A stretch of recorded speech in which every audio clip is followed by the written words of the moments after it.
96. What's up, y'all? It's B.O.B. Bobby Ray Bands. Right now, you are tuned into another Power96.com exclusive. We just get ready. We just get ready.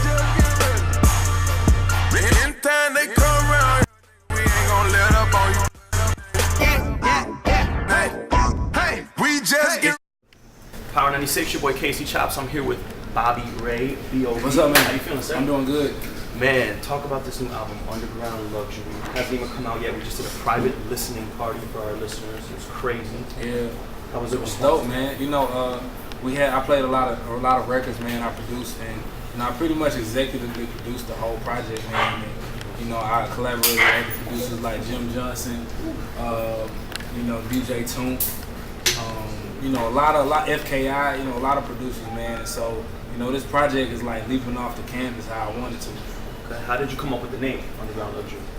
Where I'm from, man, we were never given anything. We didn't have nothing, so we took it and made it luxurious. The whole concept of it is taking that which is deemed a miserable situation or, something that you wouldn't want, or trash, and make it something dope and magnificent. Now, talk about the features you got on this album, bro. I didn't hear too many features, but who are some of the main features? Well, I'm introducing a lot of new acts and new artists. Mike Fresh is on the album. Priscilla Renee's on the album. She's featured on a song called John Doe. Is she your artist? No, she's not. She's actually a songwriter, really talented songwriter. She's written major records. Yonder, the Katy Perry, So I felt like, I'm one of those type of artists where I introduce people to artists who they never would have heard of. Right. So, I think it just felt right. She felt right on the record. So, it's gonna be a real dope introduction. Yeah, I feel like the way you came up in your career is very unique because you have a lot of rappers come up on the street side and make the street songs, and they try to find a way to cross over and make those top 40 radio records. I feel like you were kind of like the opposite, where you blossomed with top 40 radio stuff, and then later on you try to cross over into the street stuff. Yeah, because prior to my commercial success, I was an underground artist, with a gang of mixtapes, and so the pinnacle of it was, when I put my first album out, which took me around the world. But I feel like artists don't have to do that. I don't feel like artists have to necessarily try to cross over. I wasn't trying to cross over, at all. Right.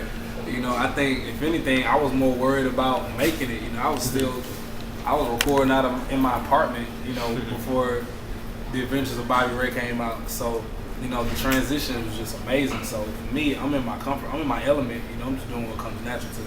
Did you always kind of have that understanding of what a hit record should sound like sonically? That's what you tried, or you just did you and it just came out? Yeah, man, I just kind of record.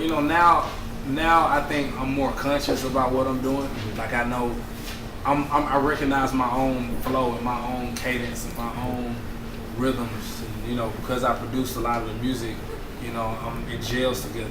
Just my voice against the beat. So I recognize that element of it, but you gotta just let it be, man. You can't overthink it because, I wasn't trying to make Nothing on You or Airplanes or Don't Let Me Fall or anything of that matter, it should all just come. What's your situation like right now with T.I. and the whole Hustle Gang thing? Yeah, Hustle Gang, we're working on the album, Hustle Gang. Okay. And, we got bars, we got gold bars, pretty much. How many albums you have left on, like as far as your situation over there? It's my Hustle Gang? Yeah. Man, I'm down. I've been down with Hustle Gang since day one. Okay. Yeah. All right, no doubt. What's your relationship like with Jim Johnson? He's a big Miami producer. I remember I first met you in 2008. You came to the radio station in the morning. I think TJ brought you by. Yeah, Jim Johnson, man. This is actually the first album that he produced a song on. Even though we recorded a gang of records, and if you go through my mixtapes, he produced a ton of records on my mixtapes. It's just that the way the universe worked, he didn't have a record on the album till now. So it's a big record. What's some advice that he gave you that kind of stuck with you? Jim, he always just lets me do my thing because I'm one of them artists where, I always kind of have my own type of style of doing things.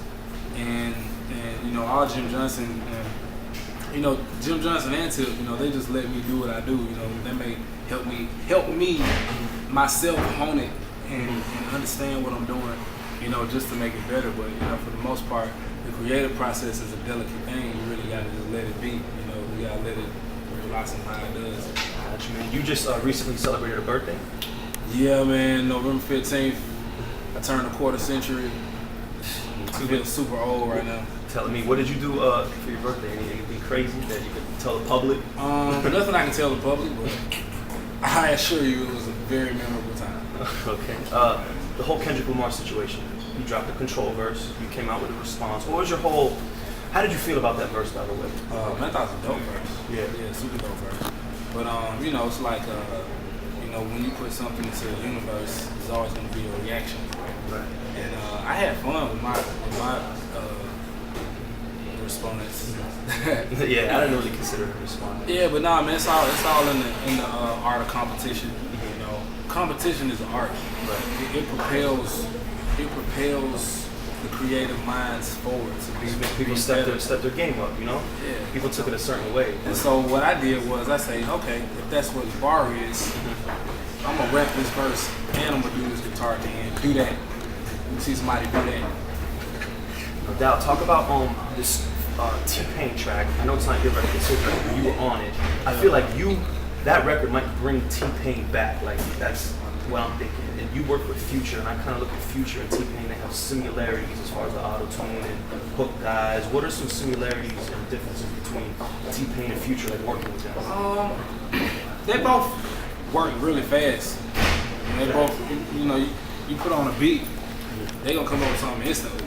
But I never really, musically, I don't really, I mean, I think people find the easiest way to compare somebody, but I really don't see a similar. Future and T-Pain don't really give me the same vibe. Yeah. You know what I'm saying? Future's more, you know, Future's more like, you know, hood, like ratchet to me. Right. But you know, T-Pain, he's more musical to me. So Okay. you know, they both kind of have different styles. Got you. What is one thing people wouldn't know about you aside from music? Any other hobbies that you got? You know what I'm saying, man? I'm just, you know, I'm a cloud connoisseur. Okay. You know what I'm saying? Cushographer and of the sort.